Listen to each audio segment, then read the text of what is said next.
दोस्तों, आदर आदाब अभिनंदन आभार आप सबका एक बार फिर से हमारे झांसी बाजार फेसबुक पेज के दो बातें आमने सामने शो पर आपका बहुत बहुत स्वागत है और बहुत ही ज़्यादा आभार है। Thank you so much for coming in and as always being very very nice audience to मी।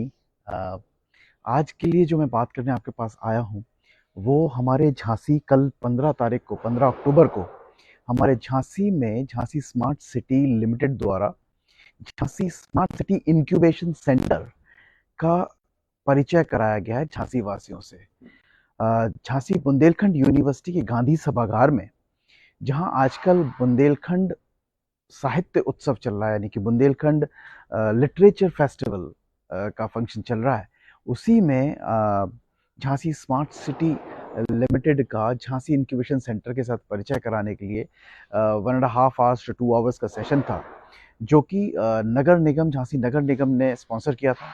और इसके चलते बहुत ही गणमान्य लोग कल हमारे साथ वहाँ पे गांधी सभागार में बुंदेलखंड यूनिवर्सिटी के अंदर थे, जिसमें आपके first citizen of Jhansi mayor, इसके साथ साथ मेयर रामतीर सिंघल साहब, इसके साथ साथ आपके CEO of Jhansi smart city limited mister Pulkit Garg, जो कि एक इंजीनियर आईएएस हैं, साथ में joint commissioner of Jhansi Nidhi Bansal ji, और जिला आयुक्त डीएम ऑफ निवाड़ी मिस्टर आपके तरुण भटनागर साहब, वो सब लोग वहाँ पे मौजूद थे with smart city team India के smart city Jhansi smart city की टीम के साथ।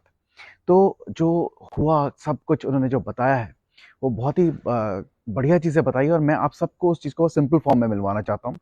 और मैं दोस्तों इसलिए करना चाहता हूँ ये चीज़ बिकॉज कोई चीज़ जब बहुत बड़े पैमाने पे होती है और बहुत नॉलेजेबल लोग उसे बोलते हैं, तो कहीं ना कहीं मुझे लगता है कि जो आम आदमी है उस तक वो बात सही जा पा रही है, क्या वो समझ पा रहे हैं उस चीज़ों को जो वो बोलना चाहते हैं वहाँ। तो मेरी कोशिश रहती है कि मैं उसे और सिंपल करके बता सकूं, ताकि अगर वो किसी का भला कर सके हमारे झांसी और बुंदेलखंड जिला में, तो इससे बेहतर पर्पस इस शो का नहीं हो सकता।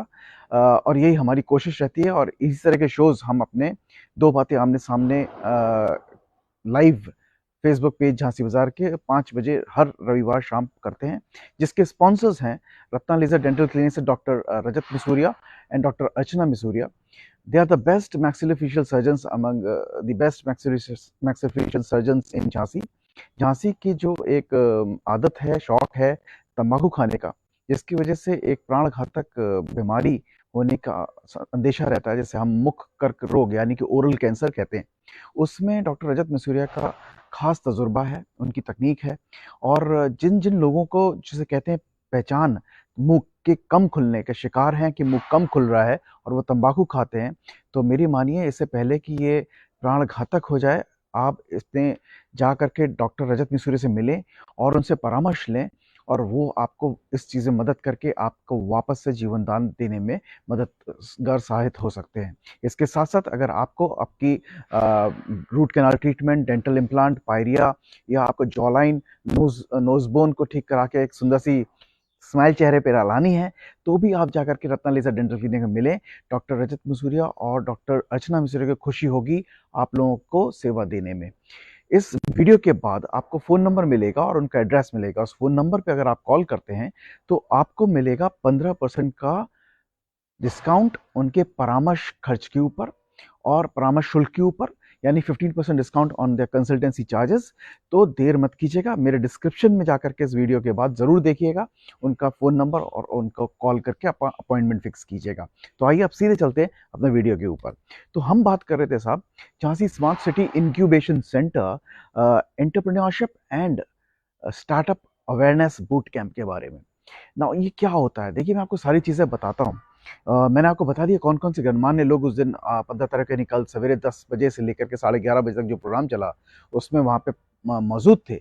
और इसके साथ साथ थी एक बडिंग स्टार्टअप क्रिएटर जिसने झांसी में रह करके मैडम शिवानी बुंदेला, जी हाँ, उन्होंने झांसी में रह करके एक बेर से चॉकलेट बनाई है, जिसकी बहुत अच्छे रिजल्ट्स आए हैं, इसके बहुत अच्छी सेल्स फिगर्स आ रही है, and she is promoting and selling it on Amazon. So you can understand now what a powerful a startup can be if it is identified with the right idea. तो मेरा कहने का मतलब सिर्फ इतना है दोस्तों कि पहले मैं आपसे एक बात पूछना चाहूंगा कि नौकरी देने वाला बड़ा होता है कि नौकरी लेने वाला बड़ा होता है? नौकरी देने वाला, ठीक है ना? तो अब अगर नौकरी देने वाला बड़ा है तो सबको इतनी ज़्यादा मेहनत करके, जिसमें आप आईएएस बनते हैं या के लिए आईएएम करते हैं या आप उसको आईआईटी करते हैं, इंजीनियर बनते हैं और पता नहीं क्या-क्या चीज़ों में पढ़ाई करके आपको अपनी पहचान बनानी पड़ती है, लेकिन आप जाते किसी के यहाँ, yes sir, will be done sir, I will take care of it sir, do not worry sir, I am here sir, ये सब करने। और जो बंदा अपने ड्रीम्स को, सपनों को फॉलो कर रहा है, उसने भले ही इतनी पढ़ाई की ना क्यों, आप उनकी ड्रीम्स पूरे कर रहे होते। तो नौकरी करने वाला के भी अपने जो सपने होते हैं, उन सपनों का क्या वो पढ़ाई लिखाई इसलिए करता है कि किसी दूसरे के सपने पूरे करे? मुझे नहीं मालूम, ये सवाल आप अपने आप से पूछें। लेकिन जो एक सवाल पहले आया करता था कि यार सपने तो मैं भी देखता हूँ, पढ़ाई मैंने बहुत अच्छी की है, लेकिन सपोर्ट नहीं है मुझे गवर्नमेंट से, मेरे पास पूंजी नहीं है यार, मैं क्या कर सकता हूँ, मेरे पास हालात नहीं है ऐसे। तो ठहर जाइए भाइयों बहनों, ये सब चीज़ों की मदद करने के लिए झांसी इंक्यूबेशन सेंटर बन रहा है झांसी के अंदर। जी हाँ, और इसमें आपके प्राइम मिनिस्टर साहब की सहायता है आपको, along with your chief minister Yogi ji के साथ। जी हाँ, आप दोनों ने मिल करके जो सपना देखा है एक ट्रिलियन इकोनॉमी का, इसको कैसे जीवंत करना है, इसी के लिए स्टार्टअप्स बहुत ज़रूरी हैं, यूनिकॉर्न्स बहुत ज़रूरी हैं, और इसी के बारे में आज हम बात करने वाले हैं। तो अब वो पूरा का पूरा सपोर्ट आपको Jhansi incubation, smart city incubation centre से मिलेगा।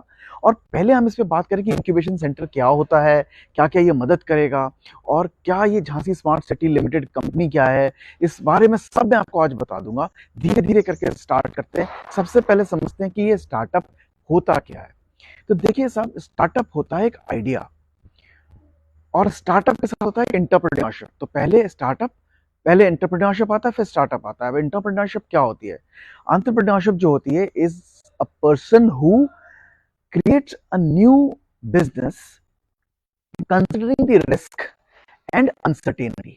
यानी वो एक शख्स जो नया बिजनेस को क्रिएट करे, उसके रिस्क, उसके खतरे को देखते हुए और आगे के अनसर्टेनिटी को देखते हुए, और उसके बाद उस बिजनेस को प्रॉफिटेबल बनाए और उस बिजनेस को ग्रो करे, not only in terms of wealth and revenue, also in terms of giving employment to the people।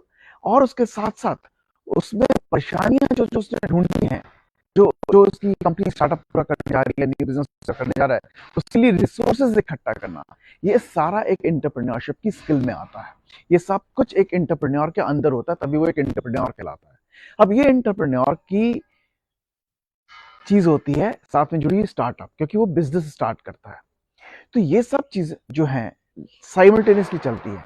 अब एंटरप्रेन्योरशिप, स्टार्टअप और उसके बाद इंक्यूबेशन सेंटर, ऐसे हम मूव करेंगे। तो मैं आपको कुछ चीजें बताता हूँ, उस पर धीमे धीमे बात करते हैं हम। कल जब हम लोग गए थे वहां पर बुंदेलखंड यूनिवर्सिटी के अंदर, गांधी सभागार के अंदर, तो सबसे पहले मैं आप लोग को बताना चाहूंगा जो वहां पे ये गणमान्य लोग जो आए थे, इन्होंने क्या कहा, और उसके बाद में इसी कहानी को अपनी आगे बढ़ाऊंगा ताकि आपको क्लैरिटी आ जाए इन्होंने क्या बोला था, उससे क्या मतलब साबित होता है, और क्या ये इंक्यूबेशन सेंटर करना चाह रहा है जो ये बता रहे हैं यहाँ पर, और उसके बाद ये सारी चीजें क्या है जिससे मैं अपने आगे स्वरोजगार को सोच सकता हूँ। तो देखिए, बहुत सिंपल सी चीज उन लोगों ने बहुत बहुत अच्छी अच्छी बातें करी। जैसे कि अगर मैं आपको बताऊं, हमारे मेयर रामतीर्थ सिंघल साहब ने बोला कि सबसे पहली चीज जो है वो है ease of doing business, ease of life, ease of living.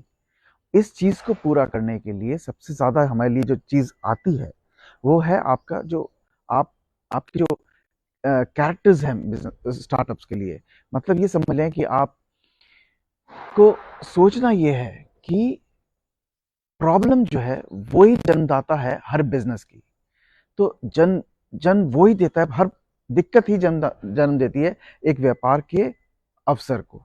तो देयर आर, उनका कहना यह था कि देयर आर प्रॉब्लम क्रिएटर्स जो हमेशा रहेंगे, ठीक है, then there are some problem ignorers जो हर प्रॉब्लम को इग्नोर करेंगे, छोड़ो ना यार, जाने दो ना यार, छोड़ो यार, हो गया। Third are the people who are the problem solvers. Now, these problem solvers always looks out for options to resolve and give solution to every problem, and which is where the startup is required or a startup incubation center is required. तो उनका कहना ये था कि भैया देखो, आप युवा, आप देश का युवा हो जो आगे देश को लेके जाएंगे, तो आपको हर दिन सोचना चाहिए कि लाइफ है, लाइफ में दिक्कतें भी होंगी, तो आपको हर दिन सोचना चाहिए कि कौन कौन सी प्रॉब्लम लाइफ के आपके आसपास की, आपकी सोसाइटी में, आपके लोगों के, आपके घर में दूध वाले आते हैं उनसे जुड़े हुए, उनकी लाइफ जो आपको इम्पैक्ट करती है, क्या दिक्कत हो सकती है, प्लम्बर आता है, इलेक्ट्रीशियन आता है, बहुत सारी ऐसी चीज़ें होती हैं आपकी लाइफ को इम्पैक्ट करती हैं, तो उनकी क्या दिक्कतें हैं, हर चीज़ में दिक्कतें ढूंढिए और उनको नोट डाउन कीजिए एक जगह। और जब आप नोट डाउन करते हैं तो आपका दिमाग उन दिक्कतों को शार्पली पकड़ना शुरू करता है, आइडेंटिफाई करना शुरू करता है। जब आप दिक्कतें को नोट डाउन करते हैं, यानी कि आप पहचान कर रहे हैं, दिक्कतें संभाल रहे हैं और मंथन कर रहे हैं, उस पर चिंतन कर रहे हैं, ऐसा उनका कहना था। तो आपने मंथन किया, चिंतन किया, उसके बाद आपको करना है उस पर चर्चा।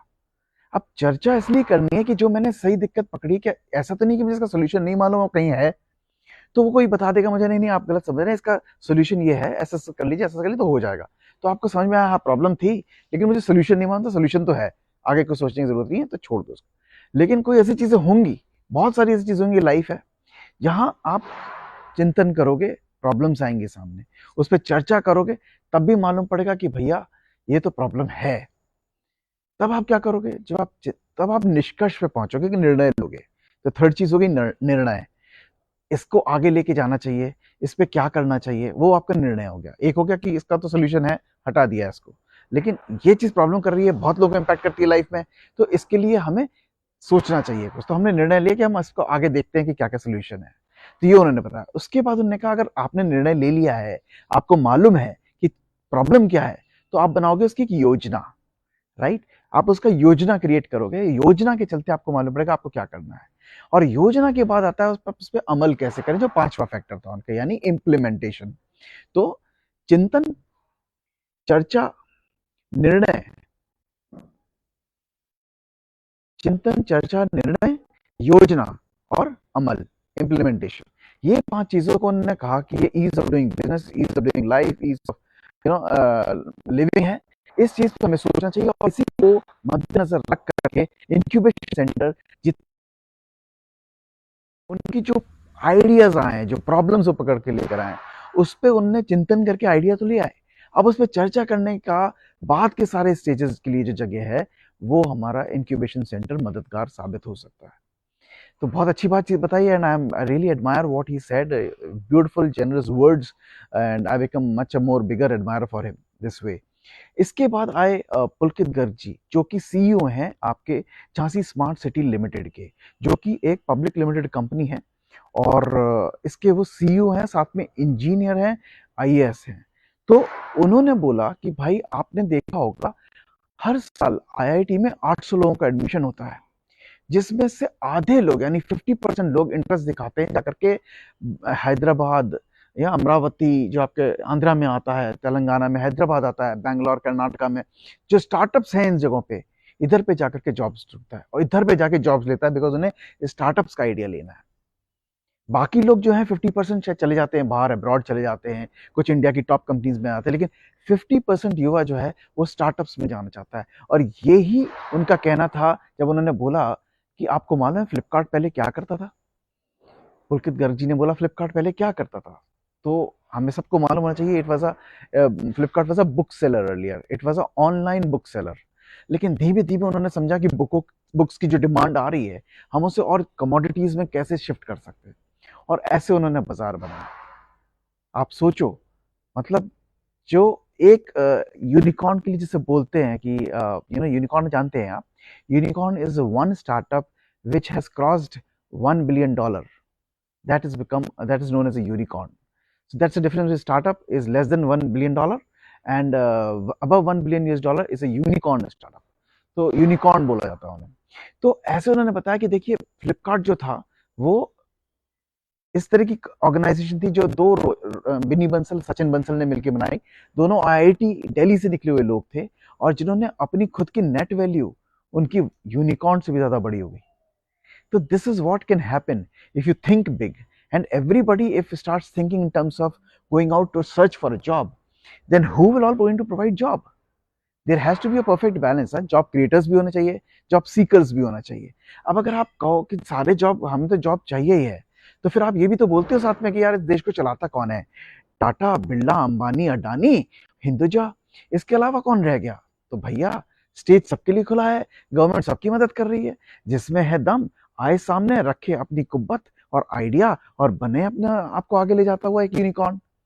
So this is what is Pulkit Garg's message to all the people sitting.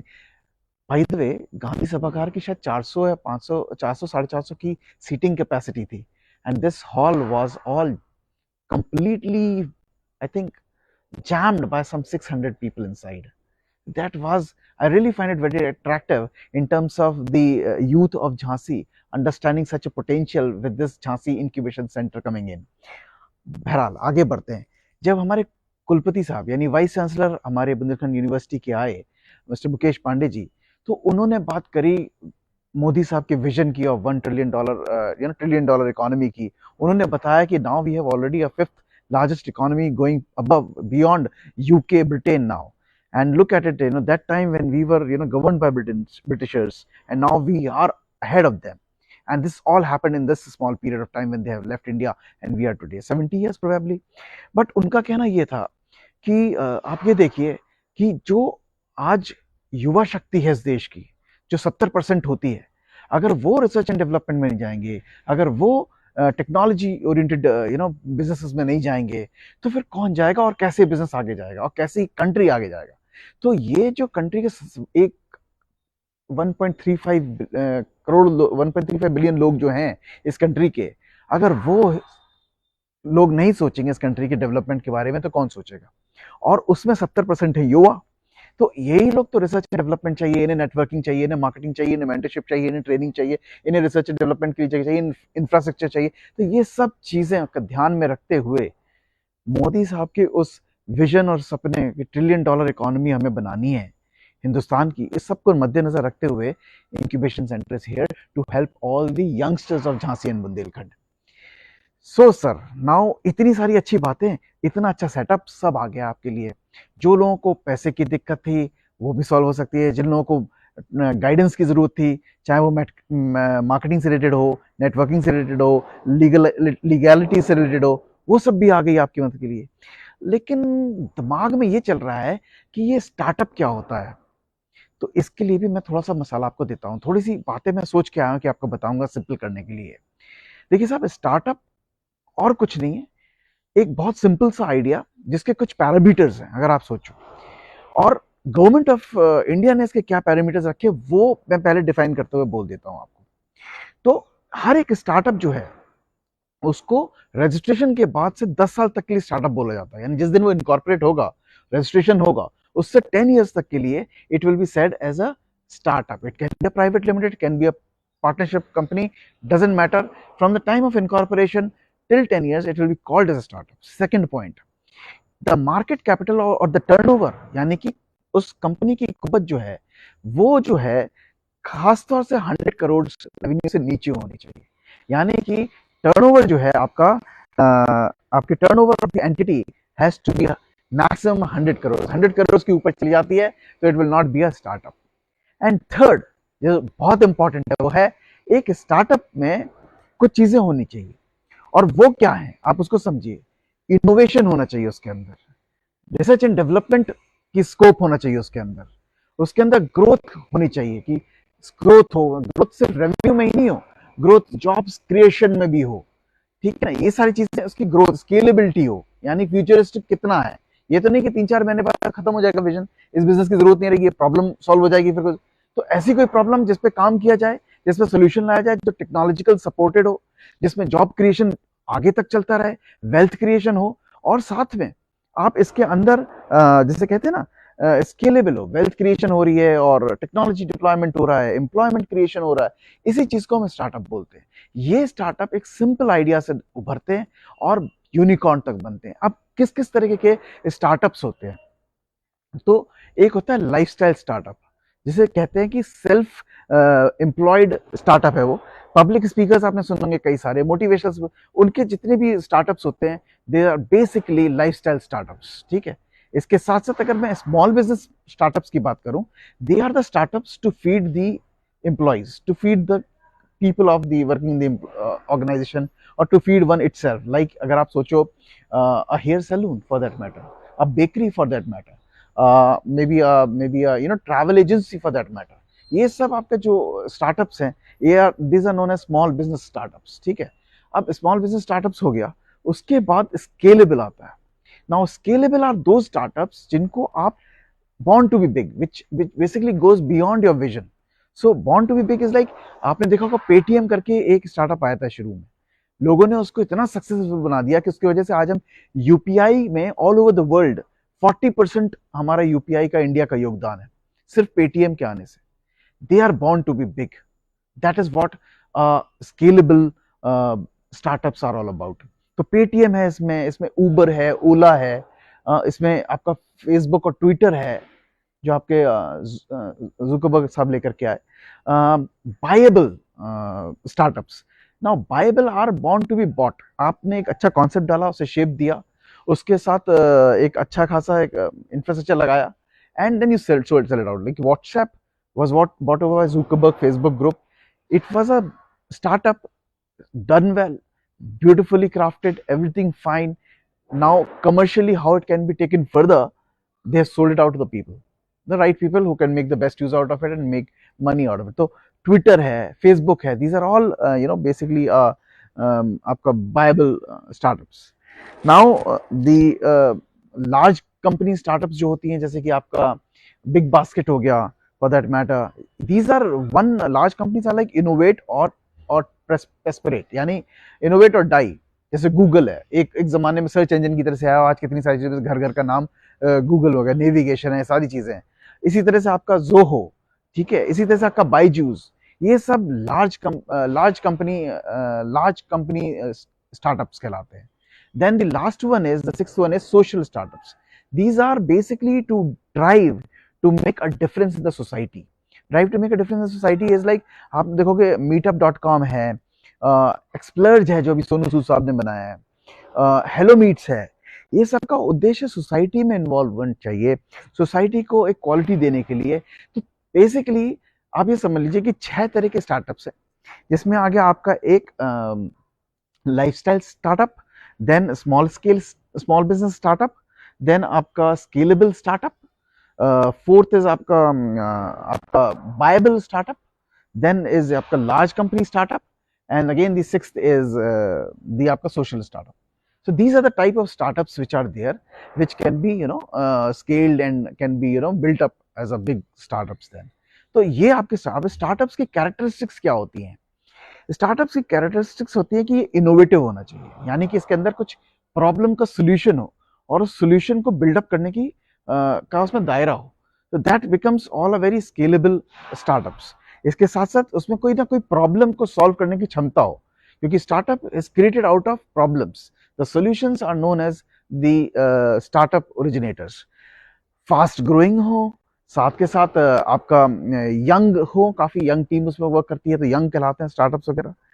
Technology oriented हो, टेक्नोलॉजी का इन्फ्यूजन हो उसके अंदर, और फंडेड, ज्यादातर जो स्टार्टअप्स होते हैं फंडेड फ्रॉम आउटसाइड होते हैं, और इनको अब सीड फंडिंग जैसे कि हमारी ये सब करते हैं, इंक्यूबेशन सेंटर जो आया है, बट मेंटरिंग हो और क्या कहते हैं इसमें आपका ये सब चीजें आती हैं इसके कैरेक्टरिस्टिक्स में। तो this is what is all about the characteristics of a startup. Now let's talk something about Jhansi incubation centre.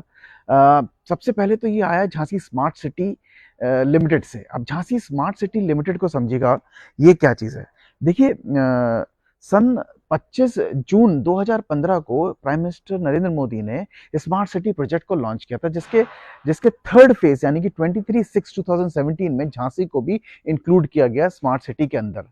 पर इसको इंक्लूड करने से पहले स्मार्ट सिटी लिमिटेड, जो कि state governed public limited non listed public company है, और इसके सीईओ हैं पुलकित गर्ग साहब, और ये झांसी में ही सेटल हैगी, झांसी में ही बेस्ड है। और ये कंपनी के आने का वक्त था 22/11/2016। तो 23/6/2017 में झांसी को इनकॉर्पोरेट किया गया एज अ स्मार्ट सिटी के लिए तीसरे फेज में, जबकि इससे पहले यानी 11वें महीने 2016 के 22वीं तारीख को Jhansi smart city limited body का गठन हो गया था और सत्यापन हो गया था, जिसको आज पुलकित गर्ग जी सीईओ हैं, जिसको हेड करते हैं। तो ये झांसी स्मार्ट सिटी है। अब स्मार्ट सिटी ने क्या किया है अभी तक आपके सामने? तो झांसी स्मार्ट सिटी जो बॉडी है, इन्होंने बहुत सारी चीजों में पार्टिसिपेशन दिया है, जैसे कि आईसीसी यानी कि आपका इंटीग्रेटेड कंट्रोल सर्किट हैगा, इंटीग्रेटेड कंट्रोल समथिंग सर्किट, तो वो उसमें है, जिसमें आपका ट्रैफिक की आपको फॉलो करते हैं, वेदर के इंफॉर्मेशन देते हैं झांसी के, उसके लिए ट्रैफिक के चालान्स वगैरह आते हैं, ये सब चीज़ें वहीं से होती है। इसके साथ साथ आपका ये जो कहलाता है बाय द वे पानी वाली धर्मशाला का जो पूरा ब्यूटिफिकेशन हुआ है, और इसके साथ साथ जो लक्ष्मी ताल का हो रहा है या आतिया ताल का हो रहा है, ये सब का सब जो है आपका इससे हो रहा है झांसी स्मार्ट सिटी से। इसके साथ साथ pink toilets, hop on hop off buses जो अभी शुरू होने वाली हैं। इसके साथ साथ 5 बैटरी रन ईवीज जो चल रही हैं, non polluting for tourism purpose. इसके साथ साथ झांसी फोर्ट्स में साउंड एंड लाइट शो के साथ साथ फसाड लाइटिंग्स का पूरा लुक, ये जो सारी चीजें की गई हैं। इसके साथ साथ बुंदेलखंड ध्यानचंद स्टेडियम के बैडमिंटन कोर्ट का नवीनीकरण, और ऐसी बहुत सारी चीजों में इन्वॉल्व है Jhansi smart city limited. 928 crore की पूंजी इन्होंने इन सारी कई चीजों में ऐसे लगा रखी है, जो अभी चल भी रही हैं। इसमें आपका open gym and parks, Jhansi Atal Ekta park, ये सारी चीजें इसी के अंतर्गत आती हैं, और ये बहुत ही तेजी से काम कर रही हैं, बहुत अच्छा काम कर रही हैं। तो ये है साहब हमारा झांसी स्मार्ट सिटी लिमिटेड। अब झांसी स्मार्ट सिटी लिमिटेड का इसी के अंदर जो आपको पूरी परियोजना बताई है, उसी में आता है Jhansi smart city incubation center. Now incubation center, as I explained, has to support these startups. तो आप जब चिंतन करते हो, कोई प्रॉब्लम को लेकर आते हो, आपको मालूम पड़ जाता है कि ये वाकई में प्रॉब्लम है, इसके सोल्यूशन में मुझे काम करना है और सोल्यूशन मुझे मालूम है क्या है, तो आप इसको इंक्यूबेशन सेंटर में लाते हो। वहां इस आइडिया को, जैसे इंक्यूबेशन का मतलब नहीं होता है कि आपको कभी कभी जब बच्चा पहले आ जाता है, प्री मैच्योर हो जाता है, तो उसे वो तापमान देना पड़ता है जो उसके मदर के वूम्ब के अंदर उसे मिलता था, ताकि उसे कोई इन्फेक्शन ना हो सके, उसे कोई परेशानी ना हो सके, वो कंफर्ट फैक्टर में रहे। तो उसको उस इंक्यूबेटर के अंदर, वो तापमान के अंदर उसको वो गर्मी के साथ रखा जाता है, ताकि उसकी हेल्थ पे फर्क ना पड़े और धीमे धीमे धीमे धीमे एक यंग स्ट्रॉन्ग बेबी बन के बाहर निकले। Same is with this, when you have a good idea, a workable idea, a scalable idea, a idea which is a problem solver, you can take that idea to the incubation center. What will they do? They will keep this idea, will do a lot of discussion on it, will seek a lot of support in terms of marketing, networking, technical, maybe an application or a website or something, and then will make it a beautiful product or a service which will come out with its commercial wings, earning baby, and grow, creating opportunities, solving problems, growing manpower or jobs, and that is how creating wealth. So overall development, now that's the whole idea of this particular incubator, Jhansi smart city incubation centre. ये बहुत तरह की समस्याएं आपकी solve कर सकते हैं, जैसे कि आपको अगर आपके पास ऑफिस लेने की जगह नहीं है और आपको ऑफिस चाहिए, तो आप इनकी सर्विसेज को में जाकर के आप फ्री ऑफ कॉस्ट आपको एक ऑफिस इंफ्रास्ट्रक्चर टाइप जगह मिलेगी, जहां आपको वहां पे नेटवर्किंग के लिए, इंटरनेट के लिए सारी सुविधाएं मिलेंगी, फैक्स ये सारी चीज़ें मिलेंगी वहाँ पे जो आप यूज़ कर सकते हैं। इसके साथ साथ आपकी वो मार्केटिंग भी करते हैं, आपकी ट्रेनिंग करते हैं, वहाँ मेंटर्स होते हैं, एक्सपीरियंस लोग होते हैं जो आपको बताते हैं इस पर्टिकुलर चीज़ के लिए ये बंदा है, इस पर्टिकुलर चीज़ के लिए वो बंदा है, वेबसाइट डेवलपमेंट के लिए एक्सपर्ट्स हैं, एप्लीकेशन डेवलप करने के लिए एक्सपर्ट्स हैं, लीगैलिटीज लीगल इश्यूज़ को सॉल्व करने के लिए, कॉपी राइटिंग के लिए, इसके लिए आपके पेटेंट कराने के लिए सारी चीज़ें उपलब्ध है। तो बहुत सारी सुविधाएं जिसके लिए आप डरते थे कि मैं कहाँ जाऊँगा, कोई सपोर्ट नहीं है, सब एक छत के अंदर, one window one shop place पे आपको available होगी। So my idea to tell you about all this is that we need to understand the time for Jhansi youth has come in. The people who were having that idea but were reluctant to come out and open because probably they feel that it requires a lot of money we don't have, or probably they I require a lot of support which I probably might not be able to get it, is all here under one roof. You just only have to think from your brain, and one of your brainchild idea can be a multi-millionaire thought, and it can create history just like the way Flipkart has created history. So my friends, I hope मैंने अपने कई सारी कोशिशों से आपको ये थोड़ी समझाया होगा कि क्या हुआ है 15 अक्टूबर यानी कल 10 से 11:30 के बीच में बुंदेलखंड यूनिवर्सिटी के गांधी सभागार ऑडिटोरियम में कैसे इंक्यूबेशन सेंटर ने लोगों को बताया कि एंटरप्रेन्योरशिप और स्टार्टअप को कंबाइन करके ये इंक्यूबेशन सेंटर कुछ बड़ा करना चाहता है। झांसी से कई सारे उद्योग कर्मियों को जो बडिंग एंटरप्रेन्योर्स ने निकालना चाहता है, जिनके बडिंग स्टार्टअप आइडियाज को सपोर्ट करना चाहता है। ये सब चीज़ें आने वाली है, तो आप इनके पास जा सकते हैं। इनका नगर निगम के प्राधिकरण में ही इनका ऑफिस भी आ रहा है और ये लोग सोशल मीडिया पे हर जगह अवेलेबल है with Jhansi smart city limited के नाम से। and I hope you will have all your queries resolved there. So guys, it's a happy time. It's the moment for Jhansi that all we youngsters can now look up to one support desk under one roof and can go to them with our ideas, check what best can be done on that particular problem, how we can cure it with commercial modalities involved and monetize it as well. So दोस्तों, thank you so much.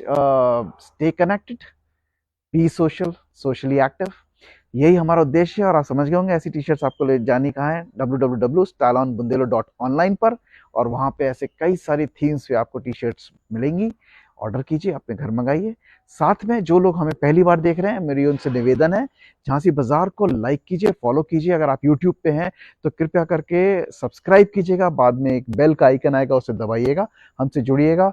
जहाँ Facebook पे देख रहे हैं तो हमें subscribe कीजिएगा, follow कीजिएगा। हम हर रविवार कुछ ना कुछ अच्छी बातें लेके आते हैं जिससे झांसी और बुंदेलखंड के लोगों के ऊपर एक अच्छा सकारात्मक प्रभाव छूट सके और वो आगे की तरफ सोचें। जो नया हो रहा है हमारे हिंदुस्तान के अंदर, झांसी बुंदेलखंड के आसपास, हम उन्हें उनसे अवगत करा सके। पता नहीं कब कौन सी चीज किसी के लिए अवसर बन जाए और वो इस जानकारी की वजह से बड़ा बन जाए, उसकी जिंदगी सवर जाए। इससे अच्छा उद्देश्य इस शो का नहीं हो सकता। Thank you so very much and have a wonderful evening, Sunday evening. Thank you.